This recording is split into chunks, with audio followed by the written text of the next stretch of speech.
I get involved. But my name is McMahon, and I am the Assistant Director of Athletic Communication at High Point University. I almost forgot it so long. But I'm a Sports Information Director. I help in the athletic department and do a whole number of things that I'm sure we'll get into at some point. For sure. Awesome. So just kind of starting off from way back as a wee young lad, what sparked your interest really to get a job involving athletics? Oh, I always loved sports. When I was in the second grade, I wanted to be the point guard of the New York Knicks. I realized I was no good at basketball, and I was going to figure something else out, and I wanted to keep doing sports. And I love talking about sports, so somebody in my class said you should be a sports broadcaster, and so I wanted to do that ever since I was in second grade, and did that in high school, did it in college, did it. I just got out of college, so I did it a little bit out of college, still doing it, and now I'm working at HPU doing more journalism stuff, more stuff with sports, so I don't look at my current role as getting away from journalism or sports broadcasting. It's just the fact that I'm still in sports makes me happy, and I hope to be here until I die. Awesome, awesome. So I know that you mentioned a little bit, and I know just from knowing you outside of this interview that you have had current positions, but would you mind explaining a little bit what you have done previously in the field with some broadcasting positions? Yeah, man. I know this goes way back. So you got? No, I know this probably picking your knowledge from way back. I know you've been doing it for quite a few years. Yeah, I'm not that old either, so I'm making myself. I'm bald. It's making me sound and look a lot older than I really am, that I can't remember. Let's see. Well, basically, I guess jobs, right? We'll go with jobs. Yeah. In high school, I did some stuff like reconnecting. You have me? Yeah, I got you. In high school, I did some stuff like sports reporting over the phone, like the morning announcements. And then when I went to college at High Point University, where I am now, I got involved with a crew named SportsLink, and I got to broadcast all of the games there through the Big South Network and work with our Division I teams. And doing that really opened up a whole lot of doors for me. And if I didn't do that, I wouldn't be doing this job. I wouldn't have been doing a lot of things I got to do.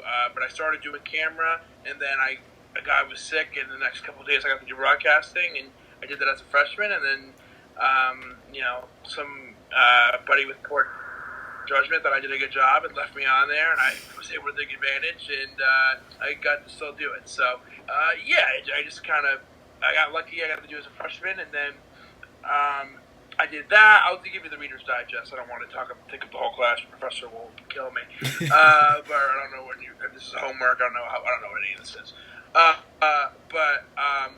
Anyway, so I did that, and then my first real internship, I guess, I was doing a ton of ESPN games I got to work with, or I did the Big South Network, got to work with ESPN 3 and Raycom doing some stuff when they would come and do our games. And then I did, after the move to ESPN 3 and ESPN Plus, that all the universities are at now, I've done games on ESPN 3 and Plus. But anyway, I did an internship with the Greensboro Grasshoppers doing video stuff. I didn't even do broadcasting that summer, but I did all video stuff. And I think that if we're looking for advice, I would think that's the number one thing. Just do something in sports if you have the opportunity to. Don't think, oh, well, that's not exactly what I want to do, so I'm not going to do it. If you get an opportunity to do something in sports and you want to be in sports marketing or sports broadcasting or anything in athletics, you should do it. And usually there's really on sports I found, and they will help you. They want you to do what you're there to do, but then they'll help you.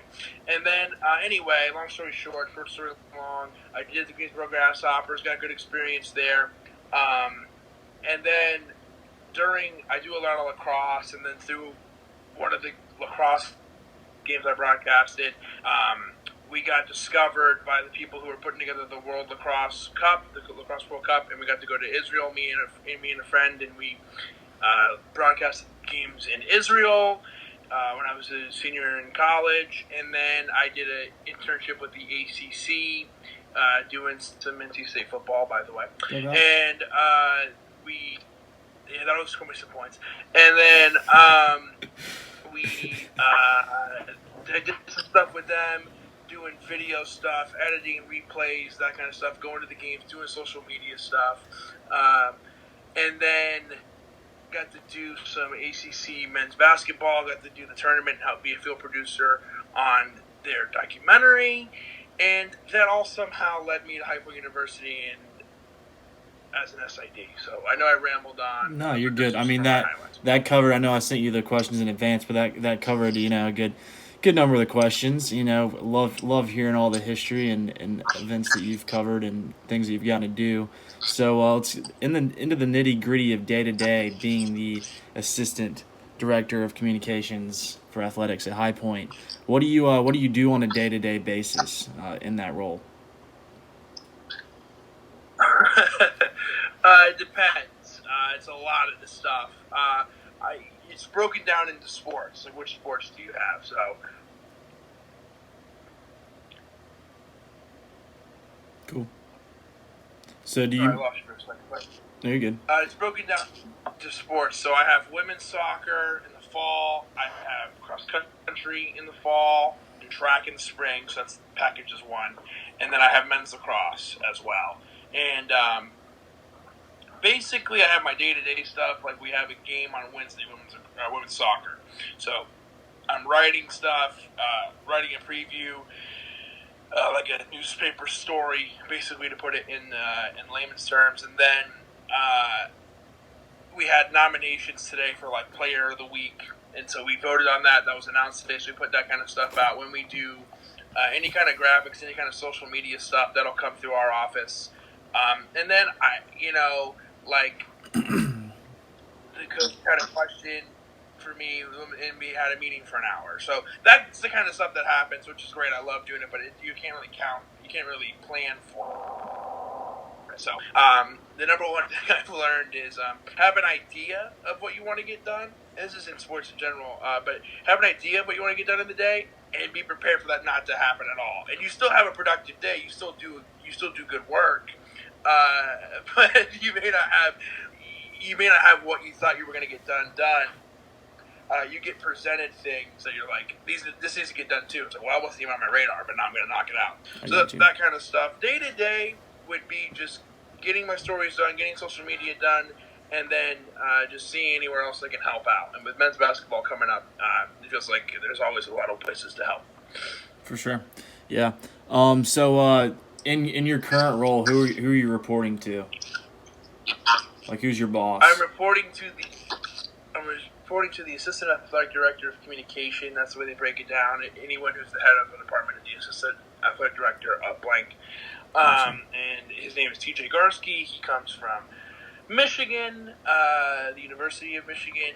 Did ice hockey there, and he's brand new, as am I. And we got paired together. We didn't know each other, but a great guy. Really enjoy working with him. Has a great vision and has a great attitude about the way you should cover athletics. And I'm really happy that I'm with him. Moving right along, what would you say is your favorite part of your role, or maybe your favorite part of working with student athletes on a regular basis?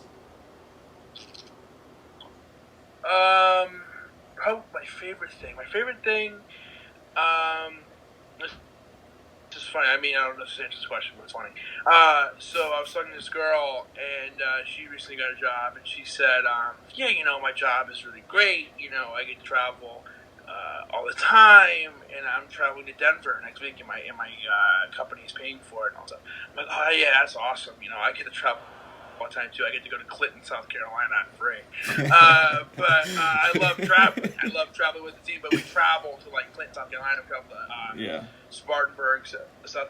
We're going to Farmville, Virginia next Wednesday, and I can't wait. Big time. I think it's. I don't know. I like the bus rides. I like going to the different schools that are small and seeing how they do and playing on. I don't know. I played lacrosse in high school, and I loved playing at home, but I kind of like playing on the road more. I don't know. It let me go there. I didn't play.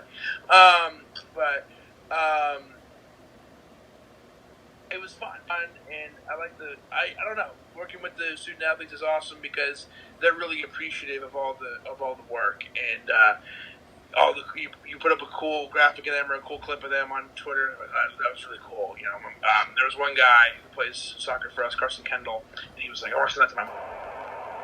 He sent it to me, so I don't know. It's like, okay, this is like, it makes it all kind of worth it. Yeah. And on a little more negative note, what would you say is your least favorite thing about your current role or working with the student athletes?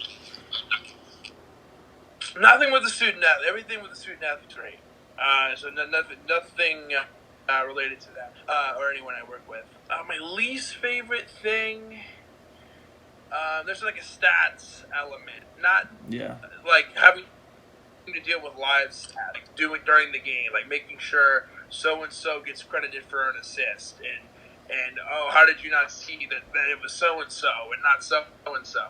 That drives me crazy because I'm trying to write a story and I'm trying to make sure Twitter is popping off, and I'm trying to make sure that why isn't ESPN working, all this stuff? You know, why can't we see the video on the website? Oh, by the way, Marty had an assist. Like, so that's probably the least cool. The least exciting part. Cool.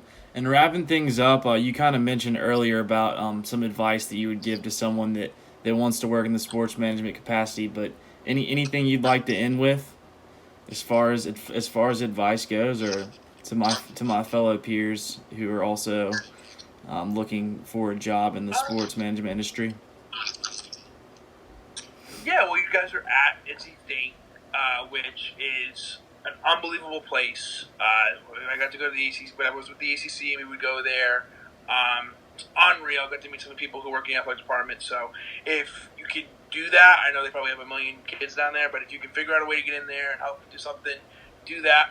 Anything else I would say is just say yes to literally anything. Obviously, like, even if you don't know how to do something, say yes and then figure it out. Be clear with them and be like, I don't know how to do it, but I'll learn. I'll do it. Don't say no because you don't know how to do something. Say, yes, I will. Show me how, and yes, I will. And I think, don't be picky. That's the number one thing. And be willing to go out of your comfort zone. Sports information is a tiny bit out of my comfort zone because it's not sports broadcasting, which is my background. And I'm here and I'm doing it, and I'm so glad I did because I'm enjoying it a lot, and it's great. So just say yes. Don't put yourself in a box and make yourself available. You're gonna have to, if you want to work in sports, you're gonna have to work on a Friday night, and then just go out after the game. That's right. Cool. All right. Well, that's gonna wrap up our interview here, Professor Lindsay. Take note, you may be seeing this man on ESPN one day, so remember that beautiful face right there. All right.